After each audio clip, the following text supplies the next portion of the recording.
To enhance your Minecraft server timeout settings, follow these straightforward steps to ensure a smoother gaming experience for all players. Adjusting these settings can help reduce disconnections and improve overall server performance. Step 1. Access server files. Locate your Minecraft server files on your computer or hosting service. You will need to find the server configuration files, typically named server properties or similar. Step 2. Open the configuration file.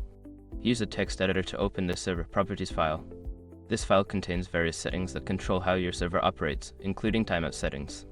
Step 3. Modify timeout settings.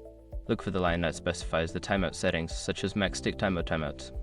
Adjust the values to increase the timeout duration, which can help prevent players from being disconnected due to inactivity or lag. Step 4. Save changes. After making the necessary adjustments, save the changes to the configuration file. Ensure that the file is saved in the same format and location to avoid any issues when starting the server. Step 5. Restart the server. Finally, restart your Minecraft server to apply the new timeout settings. This will ensure that all players experience the updated configuration when they join. By following these steps, you can enhance the timeout settings of your Minecraft server, leading to a more enjoyable gaming experience for everyone involved.